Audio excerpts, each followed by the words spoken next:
You don't even want to know the stories. All right, guys, so this morning we're gonna check out a really rare AMC. I know we always have rare AMCs, and like that guy up in Jersey where we found all his machines and the 50 car AMXs he had buried. If you ever saw that one, go check that out. It's the 30 plus AMC car hoard that we found. But this is a car that he didn't even have, and I've never seen one before, and I've never seen some of the options, including something from Berg Warner that you're really gonna see. And if you've ever seen this before, you'll let me know, because I've never seen it. So we're gonna go and check this out. It's really a stunner car. You've never seen one before. I've never seen one before. And so there we go.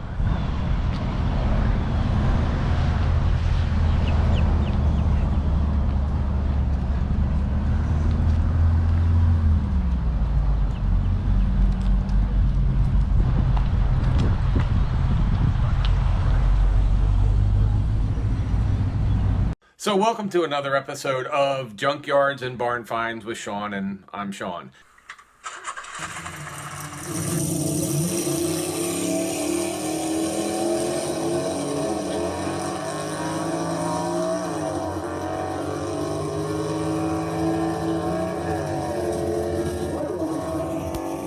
So tell me a little bit, what's your first name? Jerry. Hey, Jerry.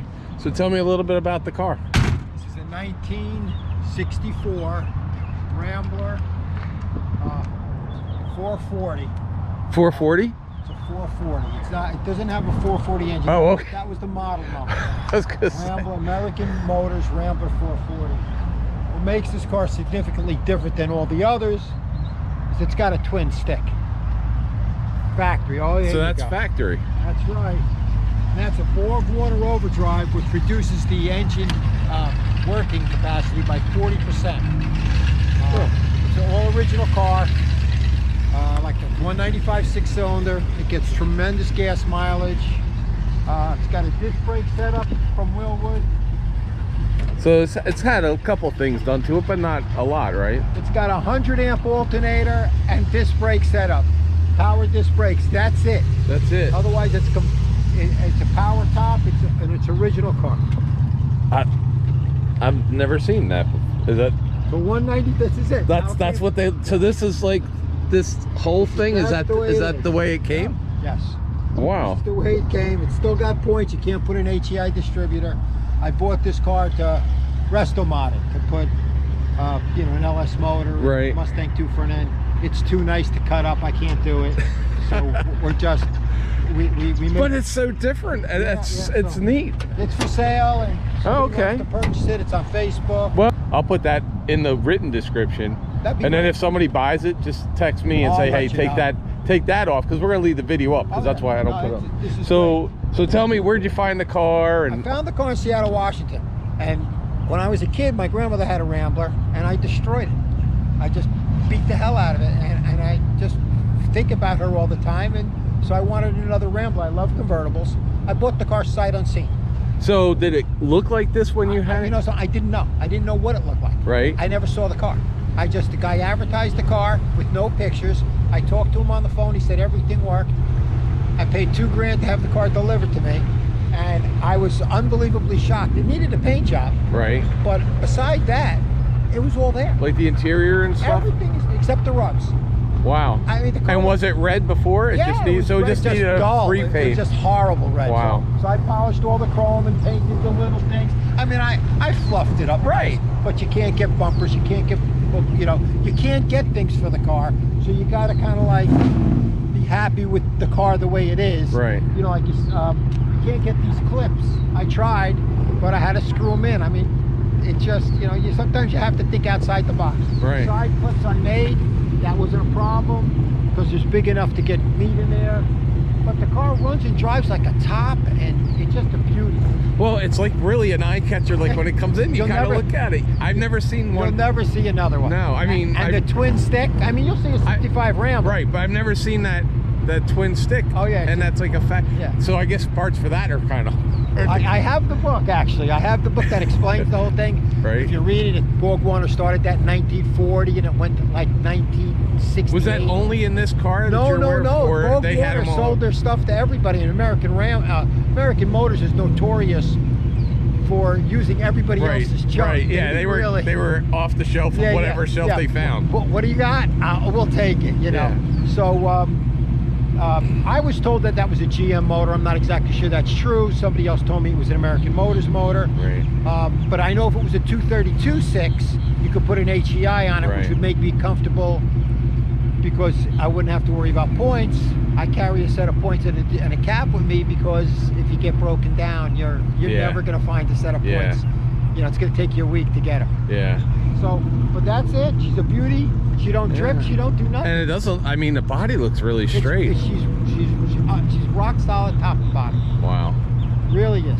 It is. It's a really neat car. I mean, it's just a neat looking car. It is. And I'll tell you what, if I would have looked at this and thought, man, you could put a nice LS or put something under the hood, this thing would probably lift the wheels off the ground. Well, I mean, it looks light as I anything. figured I'd buy it and throw the LS in it. And I just can't. It's so rare. It's so hard to find this car. You know, I can't do it. It looks almost like a Comet, kind of. Well, or a Mustang too. Yeah, I mean, Chevy or a Chevy too. Yeah, it's like a mix. Yeah. That's cool though.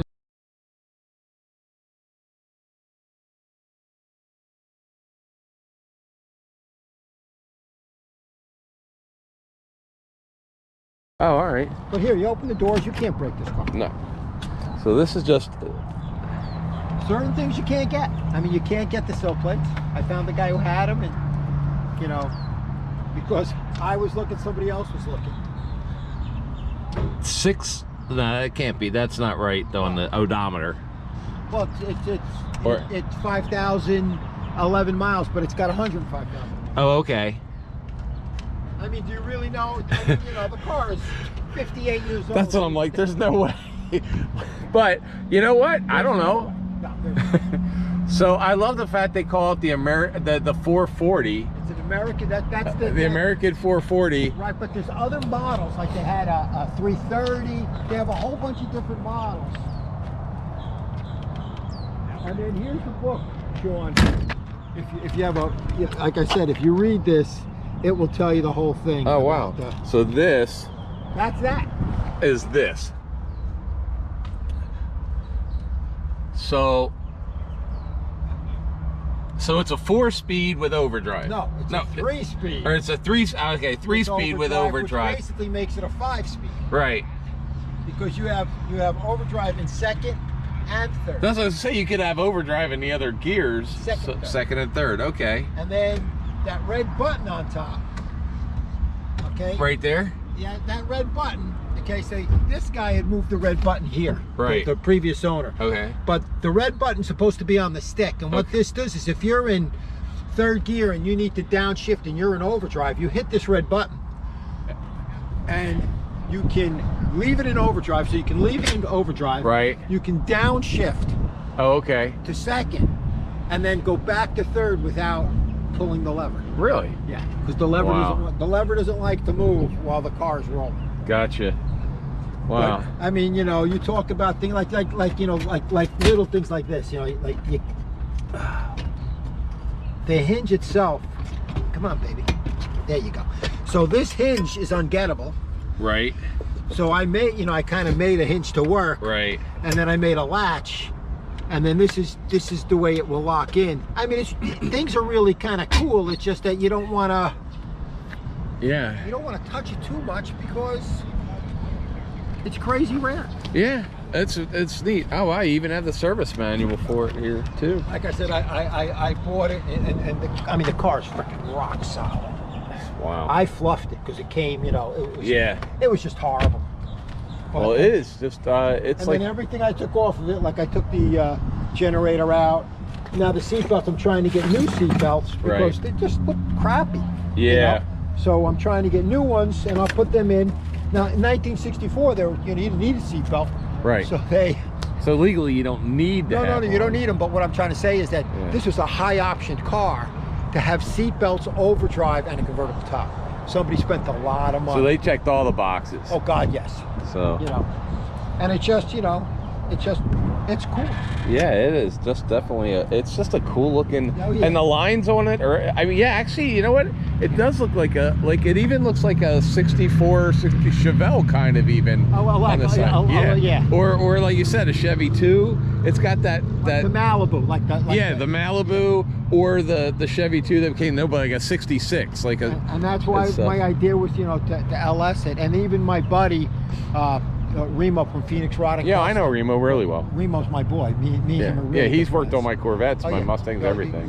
Remo will tell you about me. Yeah, I've known him for 10 years, at least. Me too. Like I said, I do all the wiring at his shop. Oh, okay. You know? So anyway, so when I brought this to Remo, Remo's kid loves the car. So I was thinking about just giving the car to Bryce. Oh. And then I was like, you know, and then I told him about cutting it up, and he said the same thing I said. You can't touch it. Yeah, he's been working on that barn find Camaro for the last year. Yeah, they've been working on the Camaro. They got. I don't know how far they gotten on it last. I was only up there in like July. They were going to do the 4-wheel drive Chevelle. Right. And now I think they're going to do something with that Corvette. They're going to put the Chevelle on that Corvette frame.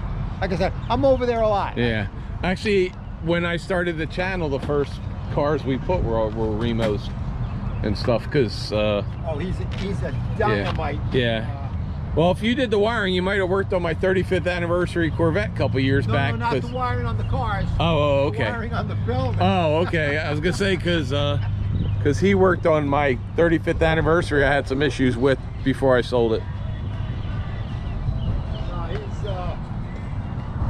And he's a really good mechanic. Kicks outside the box. And remember, if you like this kind of thing, please subscribe, hit the little bell if you want to know whenever we're putting a new video up, which we put up one about every other day. Become one of our subscribers. That tells YouTube that you like the channel and you want me to do more of this stuff. And if you don't want me to do more of this stuff, then like the channel anyway and subscribe anyway, because that way other people can enjoy what you don't like. So anyway, I'll talk to you later, guys. It's a pleasure meeting you, Sean. Oh, you too. April, should they subscribe to this channel even if they don't like cars today for this one? Probably just for this one.